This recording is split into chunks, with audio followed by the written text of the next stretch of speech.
Hi, my name is Zara, and today we are going to be discussing books to help you and me get out of a reading slump. So let's get into it.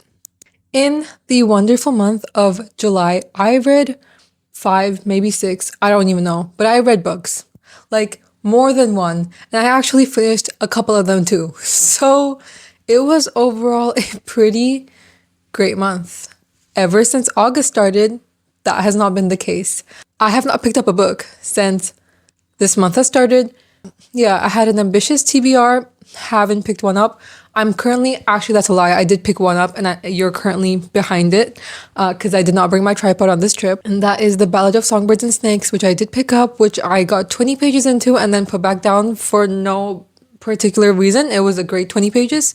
Without further ado, let's get into some books that will hopefully have gotten me out of reading slumps in the past, and some of them that I hope will help me get out of a reading slump now and help you too. The first book we're discussing is a book that got me out of my last reading slump, which was, by the way, before July, and I got out of it in July, and I read this in July too, and that is Love on the Brain by Ali Hazelwood. Listen, Ali Hazelwood is the person to go to if you're ever in a reading slump. She knows how to write books that are fast-paced, that are funny, that are quick and easy, that are just no-brainers, and you know you're gonna love them. These will be your books. Like, you will enjoy them. And so Love on the Brain has gotten me out of my previous reading slump, which is why I'm recommending it to you in case you are in a similar situation. In this book, we are actually, of course, it is a STEM rom-com, and we are following a neuroscientist and an engineer.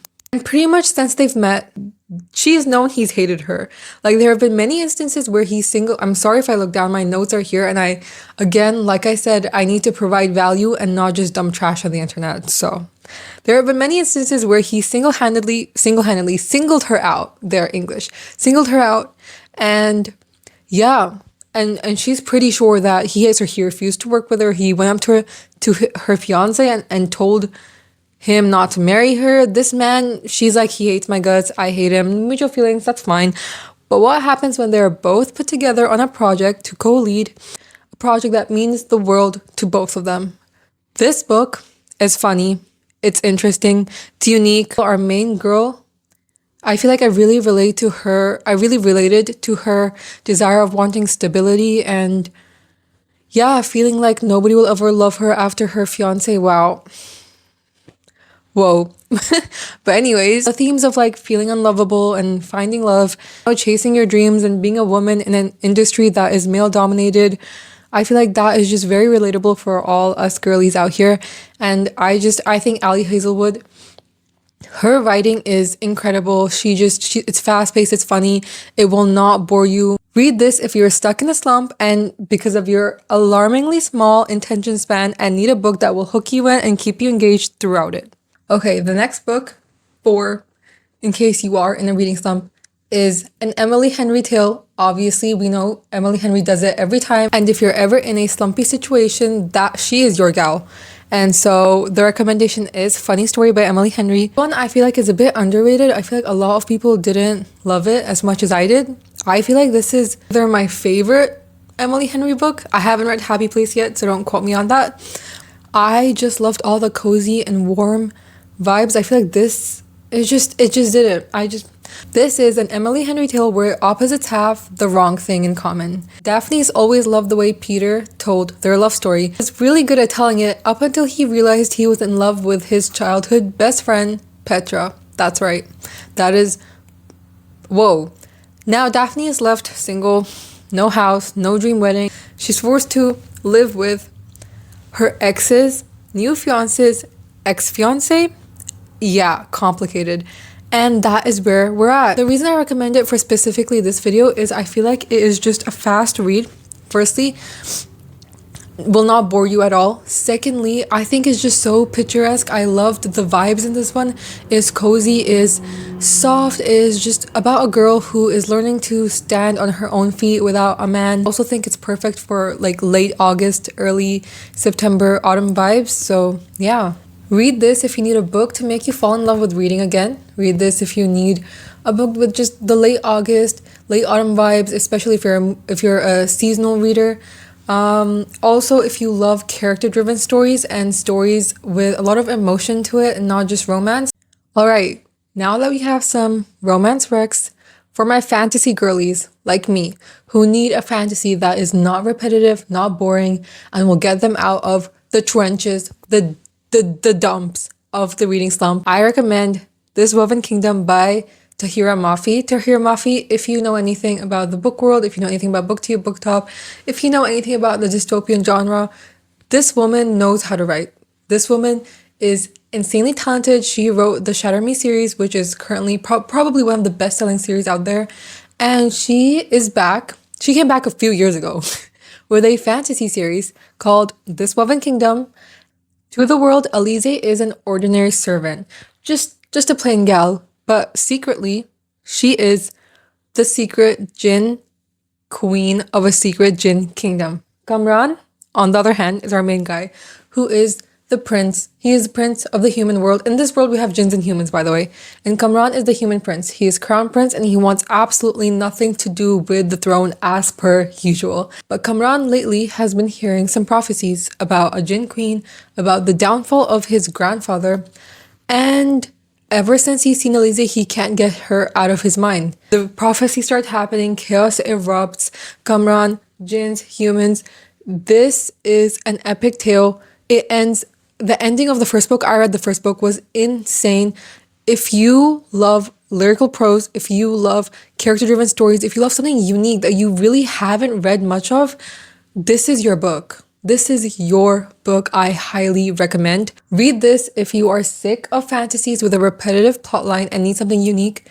Read this if you want something that is just more than a romantasy, that is heavy on the fantasy, but with still a great romance subplot. Read this if you need a reminder as to why fantasy is the best genre. I said it. Okay, the next book, another fantasy for my fantasy girlies, something a bit different, but something I still highly recommend. If you have watched any video on this channel, you know that this is an author that I love. This is an author that I highly recommend. I recommend her in literally every single video I post, and that is none other than An Ember in the Ashes by Sabaa Tahir. Sabaa Tahir, I love you. You are queen of the fantasy genre. I think nobody does it like her. I am back. I just realized two of my clips, my audio died and you can't hear me, so here I am. Okay, we were talking about An Ember in the Ashes, and I love this book.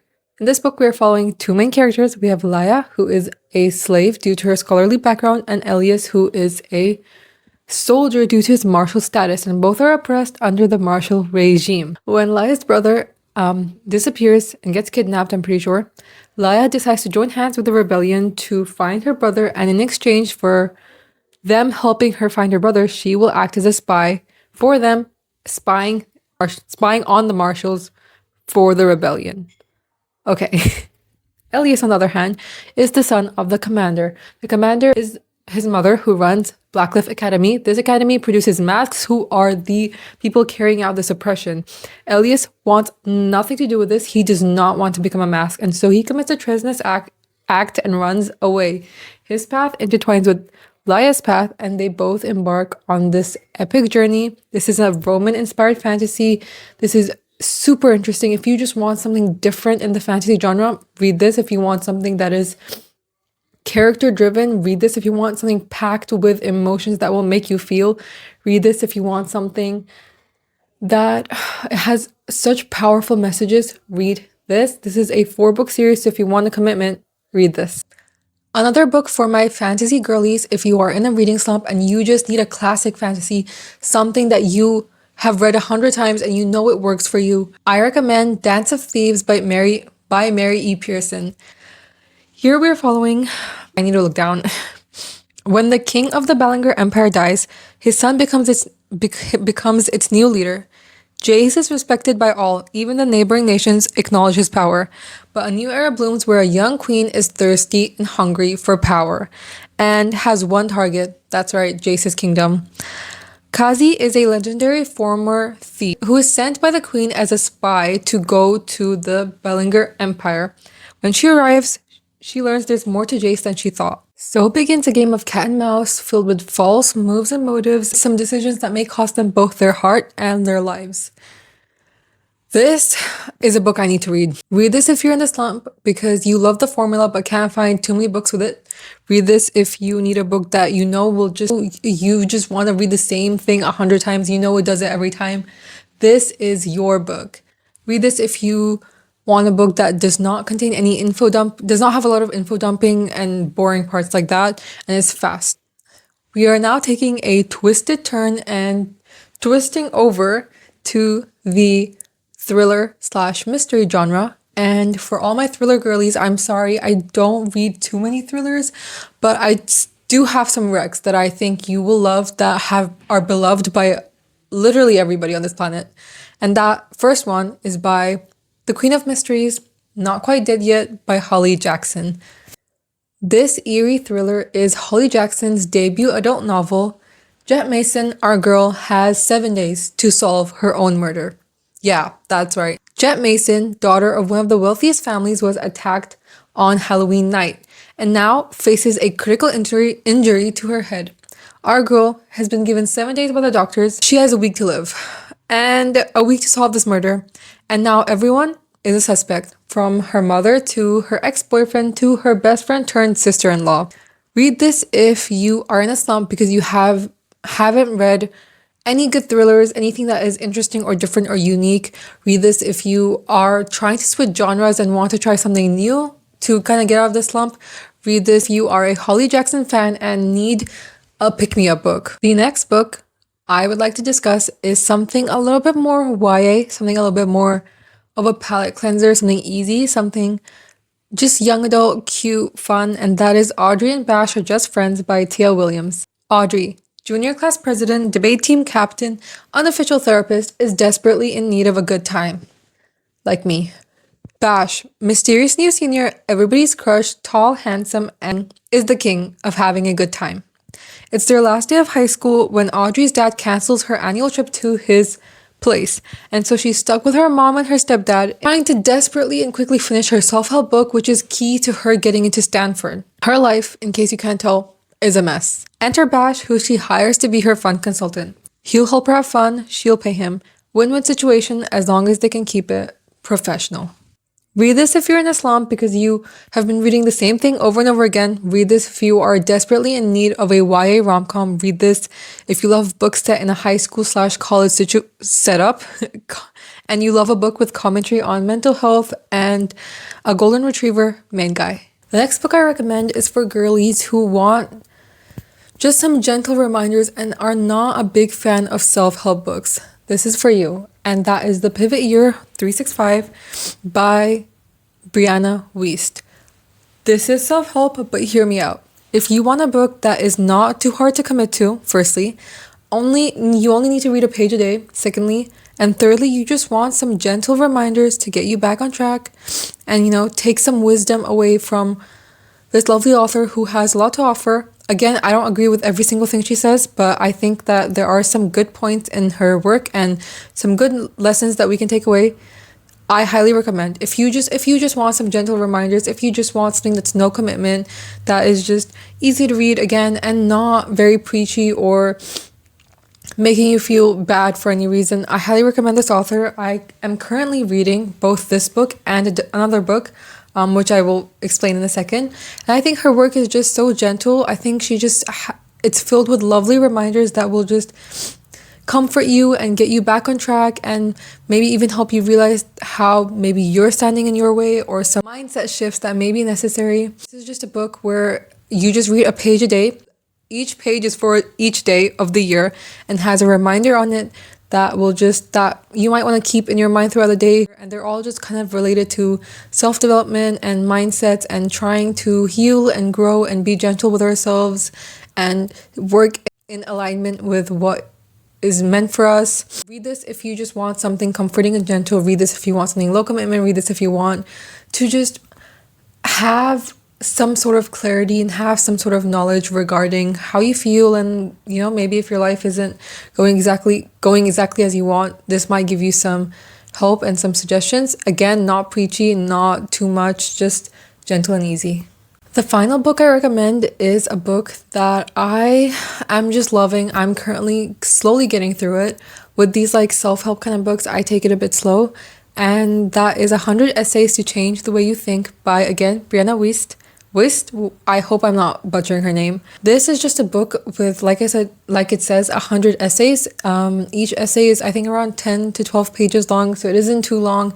And I think this book, again, I don't agree with every single thing it says. I rarely do with any book, but I think it has some beautiful lessons to offer. I think it teaches me a lot regarding emotional intelligence, social intelligence. I think it just discusses a variety of topics and it has quite a few essays that are comforting and healing. And, you know, if you maybe feel lost in your life or feel maybe behind, or you just need something to tell you that you're doing enough, or it just, if you need something that will tell you that you're on the right path, or what your emotions could mean.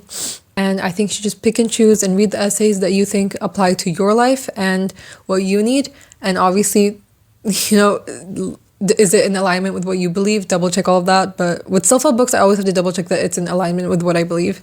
Religiously, I'm Muslim. But yeah, I think this book, again, like I said, has tons of wisdom to offer in a very comforting and gentle way. Read this if you want something different to read. Read this if you need some help figuring out life. Read this if you need some comfort or some advice. And read this if you just want something that's, again, low commitment.